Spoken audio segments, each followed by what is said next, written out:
आपका birthday month आपके बारे में बहुत कुछ बता सकता है, जैसा कि आपकी कामयाबी, आपकी नाकामी, आपकी खूबियाँ, आपकी खामियाँ, आपके लाइक्स और आपके डिसलाइक्स वगैरह वगैरह। मगर आज हम बात कर रहे हैं साल के सबसे पहले महीने जनवरी की। इस वीडियो में आपको बताएंगे कि जनवरी में पैदा होने वाले लोग इतने शानदार क्यों होते हैं। वीडियो बहुत इंटरेस्टिंग है, इसलिए एडवाइस की जाती है कि इसे पूरा देखिए और पसंद आए तो चैनल को सब्सक्राइब भी कर दीजिए। जनवरी में पैदा होने वाले लोग लीडरशिप क्वालिटीज़ रखते हैं। इनकी पर्सनैलिटी बेहद अट्रैक्टिव होती है, बहुत सारी स्किल्स में माहिर होते हैं, सेंस ऑफ ह्यूमर बहुत ज़बरदस्त होता है और सबसे अच्छी बात, दोस्तों के दोस्त होते हैं।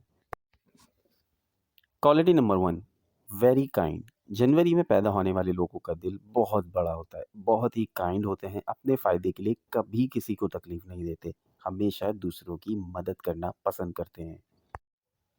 Quality number two, good sense of humour. जनवरी में पैदा होने वाले लोगों के आसपास बैठा शख्स कभी भी बोर या उदास नहीं हो सकता, क्योंकि इनका सेंस ऑफ ह्यूमर बेहद ज़बरदस्त होता है। ये खुद भी हंसते हैं और दूसरों को भी हंसाते हैं।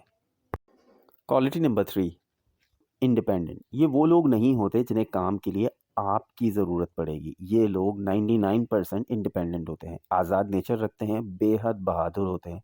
जो कोई भी मसला हो, आप इसे खुद ही डील करना पसंद करते हैं। बहुत एनर्जेटिक होते हैं, जैसे बिजली भरी हो। Quality number five, peaceful. जनवरी में पैदा होने वाले लोगों की एक बेहतरीन खूबी ये भी होती है कि वो चैलेंजेस का सामना करते हुए भी पुरसुकून रहते हैं और कभी भी अपने मसाइल दूसरों के साथ शेयर नहीं करते। यहाँ तक कि अपने बुरे वक्त में भी बहुत पीसफुल रहते हैं। Quality number six, by birth leader. हर कोई लीडर नहीं बन सकता, मगर जनवरी में पैदा होने वाले लोगों में ये क्वालिटी होती है। बाय बर्थ लीडर होते हैं और बड़े से बड़े ग्रुप को आसानी से हैंडल कर लेते हैं।